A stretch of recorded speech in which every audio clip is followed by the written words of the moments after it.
and go, because above here we're going to be bringing the 145 and the Mini through here to do some work, actually cutting some more new roads and stuff in. So we didn't want to stone this, fabric and stone this, because it actually, except for this one spot right here, it actually, that holds up pretty well. So we didn't want to tear up our nice new road.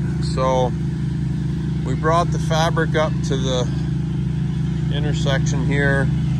We still got a couple 100 feet left on that roll. And then we bucket loaded all the stone up here and back dragged it some, and then I came and did a pass, actually 2 passes with the Harley rake on the tractor, just skimming it to take down the high spots and fill in the low spots. And boy, oh boy, it came out really, really nice. I think the customers are going to be very happy coming through here, going for walks, and they have side-by-sides, and actually they just bought a electric 5-passenger golf cart that has like some off-road tires on it and a lift kit. So they'll be able to easily take that up this road as well. So we got the center packed pretty well. Zach's going down along the edge on the left side here. When he comes back up, he'll do the other side. Then we're going to do another pass on the entire surface to really work these larger rocks down in. And I'll tell you, with we had inches of rain yesterday, and walking on this and going back and forth with the tractor and the skid steer on it today, boy, that fabric's really doing a beautiful job. And we didn't sink in anywhere. And normally this is super, super muddy. You can see how much water, there's a tremendous amount of water that flows through here. So yeah, super happy with the way this turned out. It's not quite finished in terms of compacting, but I'm gonna start power raking the area around the woodshed and the sugar house and get that power raked. And then Zach will finish doing the compaction down there as well. But just wanted to show folks how this is coming along. We're both really happy with the way this looks. I'm gonna zip by him here.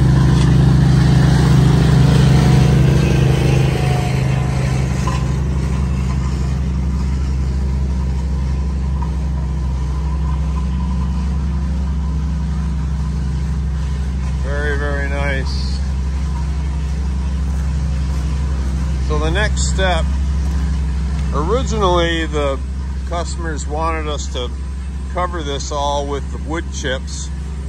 We rented a big chipper a month or so ago when we took down all the trees and brush around the pond.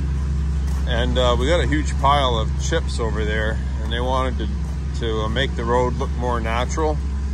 But we'll see now. They wanted to take a look at it when we were done before we did the chips, just to see how it looks. They might just want to leave it like this because it looks dynamite. It really does.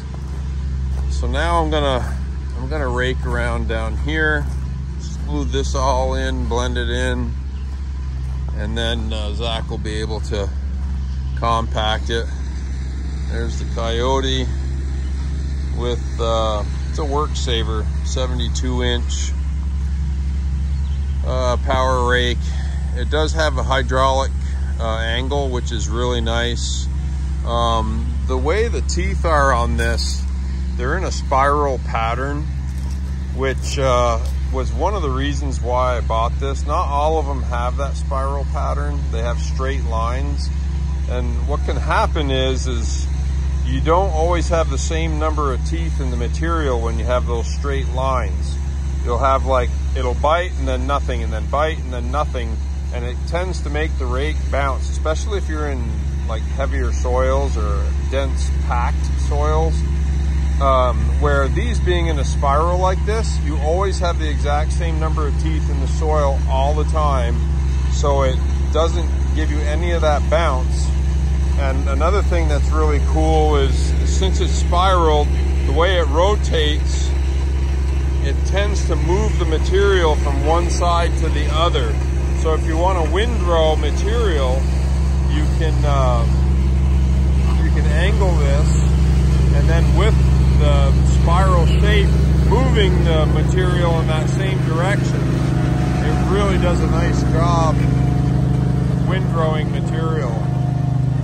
And also that's good for when you're putting a crown on a driveway. You can angle it, and it windrows material towards the center, and then you can get really close to the edges of the grass, where you just kiss the edge of the grass and it cleans the stones out of the grass and throws them back into the driveway. So there goes Zach. He's making another pass back up through.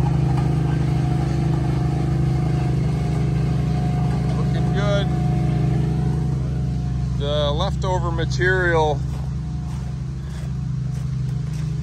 or well, I shouldn't say leftover, I mean leftover for now.